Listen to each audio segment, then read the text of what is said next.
ఓం శ్రీ గురుభ్యో నమః.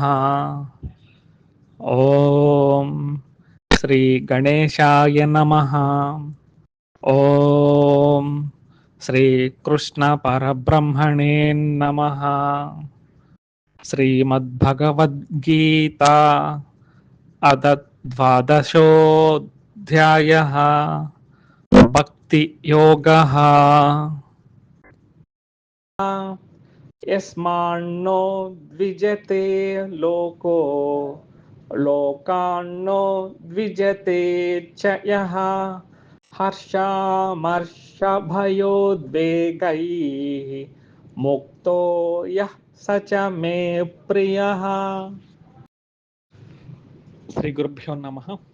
15వ శ్లోకాన్ని అర్థాన్ని పరిశీలించినట్లయితే ఈ 15వ శ్లోకంలో 3 లక్షణాలు చెప్పబడ్డాయి. ఈ యొక్క భక్తి లేదా జ్ఞాన లక్షణాలు.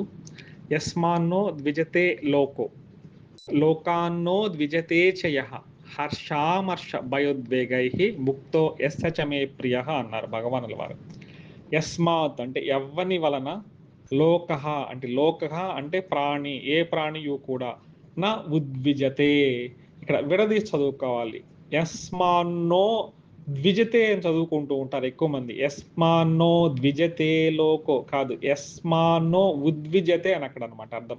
ఉద్విజతే ఉంటుంది. ఉద్విజతే అంటే ఉద్వేగము, అంటే ఎవరి వలన కూడా ఈ యొక్క ప్రపంచంలో ఏ ప్రాణియు కూడా ఉద్వేగానికి గురి కాకూడదు. అలాగే చహ అంటే మరియు, అలాగే లోకాన్నో ఉద్విజతే చయ అంటే లోకం వలన ఎవరికి కూడా ఎటువంటి ఉద్వేగము రాకూడదు. మరియు హర్షమునందు అమర్షమునందును భయ ఉద్వేగాలు లేకుండా ఎవరైతే ఉంటారో వీరు నిత్య ముక్తులు, అట్టివారు నాకు చాలా ఇష్టడు అని భగవానుల వారు ఇక్కడ చెప్తూ ఉన్నారనమాట. అంటే లోకము వలన ఎవరికి ఉద్వేగం ఉండకూడదు, అతని వల్ల కూడా లోకానికి ఉద్వేగం ఉండకూడదు. హర్షామర్ష భయోద్వేగ వీటన్నింటినీ కూడా జయించి ఉండాలని చెప్తున్నారు. ఈ 3 లక్షణాల గురించి ఒక్కొక్కటి తెలుసుకునే ప్రయత్నం చేద్దాం. 15వ శ్లోకంలోని తర్వాత విషయము హర్షామర్ష భయోద్వేగై. ఇందులో మరలా 4 ఉంటాయన్నమాట. చూడడానికి ఇది ఒకటే ఉన్నప్పటికీ హర్ష, అమర్షము, భయము, ఉద్వేగము ఈ 4 పరిశీలించినట్లయితే హర్షము అంటే మనకు తెలుసు పరవశించిపోవడం.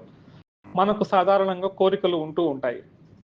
ఈ కోరికలు లభించగానే చాలా ఆనందపడిపోతూ ఉంటాం అనమాట. దీన్ని హర్షము అని చెప్తూ ఉంటారు. అంటే మనకు కావలసినది ఏదైతే లభిస్తూ ఉంటుందో ఆ సందర్భంలో మనము చాలా ఆనందానికి లోనవుతూ ఉంటాము. దీన్ని హర్షము అని చెప్తూ ఉంటారు. అలాగే అమర్షము, హర్షామర్ష విడదీసుకుంటే హర్షము, అమర్షము అంటే తాను కోరుకున్నది లభించలేదు అనుకోండి, అప్పుడు ఏమవుతుందంటే అసూయ లేదా ద్వేషము లాంటివి కలుగుతూ ఉంటాయి. దీన్ని అమర్షము అంటారనమాట. అలాగే భయము పరిశీలిస్తే తనకు లభించిన వస్తువు ఏదైతే ఉంటుందో అది వెళ్ళిపోతుందేమో, ఏమవుతుందో అనేసి భయం ఉంటుందన్నమాట. అలాగే ఉద్వేగాన్ని పరిశీలించినట్లయితే మనం ఏదైతే వస్తువు కోరుకుంటామో లభిస్తుందా లేదా, ఈ పని అవుతుందా లేదా, ఏమవుతుందో ఏమో, పరీక్ష ఫలితాలు వస్తున్నాయి, మనం పాస్ అవుతామా ఫెయిల్ అవుతామా అని ఒక రకమైన యాంగ్జైటీని ఉద్వేగం అని చెప్తారనమాట. అలాగే ఇవన్నీ కూడా ఒకదానికి ఒకటి పెనగవేసుకుంటాయన్నమాట. హర్షామర్ష భయోద్వేగ వీటన్నిటికీ అతీతంగా ఎవరైతే ఉంటారో అటువంటి భక్తుడు నాకు ప్రియుడు అనేసి భగవానుల వారు చెప్తూ ఉన్నారు. భయాన్ని గురించి భర్తృహరి గారు చక్కగా ఒక శ్లోకం చెప్పి ఉన్నారు, అది గుర్తు చేసుకున్నాము. చాలా మంచి శ్లోకం అనమాట. భోగే రోగ భయం, కులే చ్యుతి భయం, విత్తే నృపాలాద్ భయం, మానే దైన్య భయం, బలే రిపు భయం, రూపే జరాయా భయం, శాస్త్రే వాది భయం, గుణే కల భయం, కాయే కృతాంతాద్ భయం, సర్వం వస్తు భయాన్వితం భువి నృడాం వైరాగ్యం ఏవా భయం. ఇది వైరాగ్య శతకంలో ఉంటుందన్నమాట. మొట్టమొదటిది భోగే రోగ భయం. భోగాలను ఎక్కువగా అనుభవించే వారికి ఏమవుతుందంటే రోగ భయం అనేది ఒకటి ఉంటుందన్నమాట. రోగాలు వస్తాయి, భోగం అనుభవించాలి అనేసి బాగా ఆశ ఉంటుంది, ఒక పక్క మళ్ళా ఏమవుతుందో ఏమనేసి. అలాగే ఏ ఆహారం తినాలన్నా కూడా భయంగా ఉంటుందన్నమాట. ఈ ఆహారం తింటే ఏమవుతుందో, ఈ పండు తింటే ఏమవుతుందో, ఇది తింటే ఏమవుతుందో, మన యొక్క ఈ అవకాశాన్ని చూసి యూట్యూబ్‌లో గూడా రకరకాల వాళ్ళు పుట్టుకొస్తూ ఉంటారు. ఇది తినగూడదు, అలా డైట్ చేయాలి, ఈ డైట్ చేయాలి, ఇంకా భయపెడుతూ ఉంటారనమాట. భోగే రోగ భయం. భోగాలు అనుభవించే వాడికి ఎప్పుడు గూడా రోగ భయం ఉంటుందనేసి భర్తృహరి గారు చెప్తూ ఉన్నారు. కులే చ్యుతి భయం అనమాట. ఉత్తమ కులంలో పుట్టిన వాళ్ళకి గూడా భయం ఉంటుందంట. ఎలా ఉంటుంది? పరువు పోతుందేమో అనేసి. మా తండ్రి గారు గొప్పవారు, మా తాతలు గొప్పవారు అనేసి చెప్పుకుంటూ ఉంటారు కదా! ఇటువంటప్పుడు పిల్లలు ఎక్కడో బయట చదువుతూ ఉంటారు.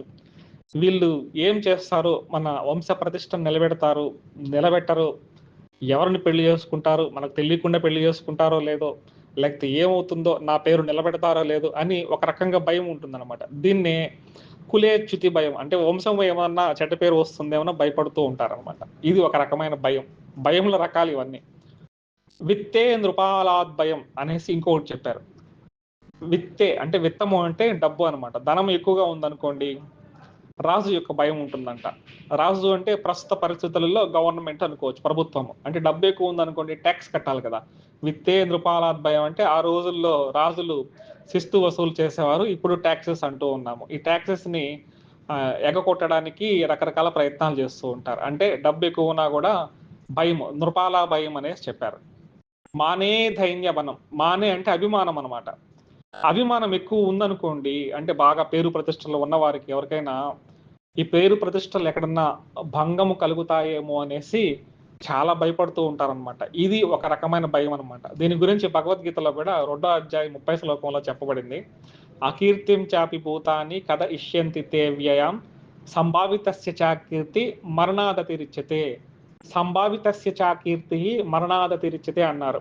అంటే గౌరవప్రదమైన వ్యక్తికి అపకీర్తి అనేది మరణంతో సమానమని భగవానుల వారు చెప్పున్నారనమాట.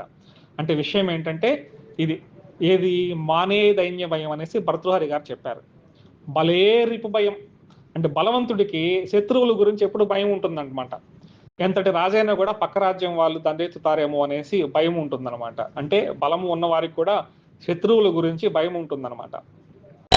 రూపే జరయా భయం. అందంగా రూపం అంటే అందమైన రూపం ఉందనుకోండి, ఇంక వీళ్ళ సమస్య అంతా ఇంత కాదు.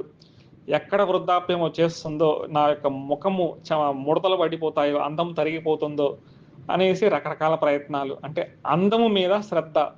ఒక్క చిన్న తెల్ల వెంట్రుక కనబడ్డా కూడా నరకం కనిపిస్తూ ఉంటుంది. ఇంకెన్ని ప్రయత్నాలు చేస్తూ ఉంటారు. సరే, ఇదంతా పక్కన పెట్టేస్తే భర్తృహరి గారు ఏమంటున్నారు? రూపే జరా భయం. తర్వాత శాస్త్రేవాది భయం.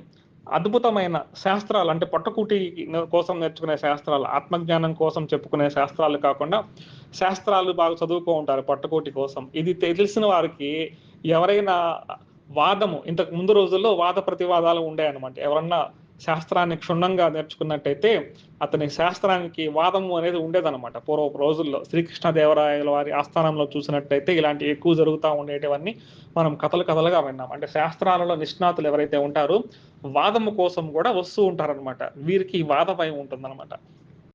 గుణే కల భయం. ఇది చాలా ముఖ్యం. అంటే ధార్మికంగా ఎవరైతే జీవిస్తూ ఉంటారో ఈ ధార్మికంగా జీవించే వారిని పరిహాసం చేస్తూ ఉంటారనమాట. ఇప్పుడు ఇంతకు ముందుగా చెప్పుకున్నట్టు ఎవరన్నా చక్కగా బొట్టు పెట్టుకొని ఉన్నారనుకోండి, వీడు భక్తుడు అన్నట్టుగా ఎగతాళి చేస్తూ ఉంటారు. ఏదన్నా గ్రంథాలు, ఆధ్యాత్మిక గ్రంథాలు పట్టుకొని ఉన్న ఆశ్రమాల చుట్టూ తిరుగుతూ ఉన్న, ఆశ్రమాలకు వెళ్తూ ఉన్న, భజన ఎక్కువ చేస్తున్నా ఏమంటూ ఉంటారంటే ఎగతాళి చేస్తూ ఉంటారనమాట. ఇది కూడా ఒక రకమైన భయమే.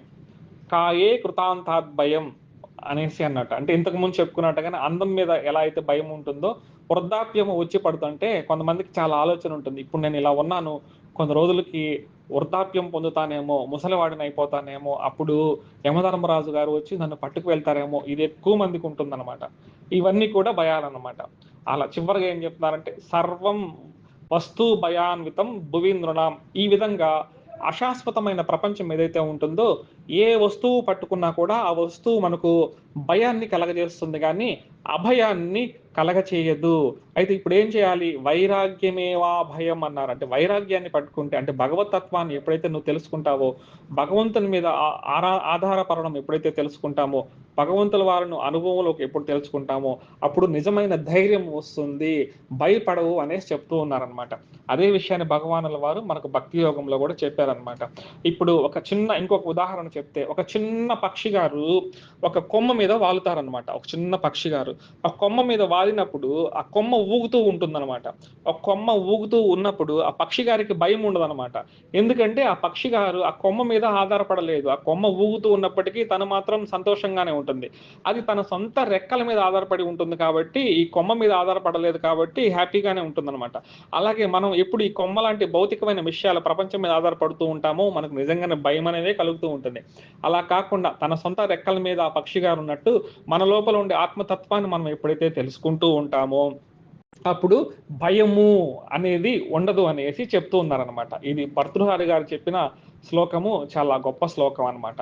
అలాగే ఉద్వేగము అంటే మానసిక అలజడి ఉంటుందనమాట. కొంతమందిని చూసినప్పుడు చిన్న విషయానికి కూడా అలజడి చెందుతూ ఉంటారు. చాలా చిన్న విషయాలు మైనర్ విషయాలకు కూడా చాలా ఉద్వేగం చెందుతూ ఉంటారు. అలజడి అనమాట. ఇది చాలా మానసికమైన దౌర్బల్యం అనమాట.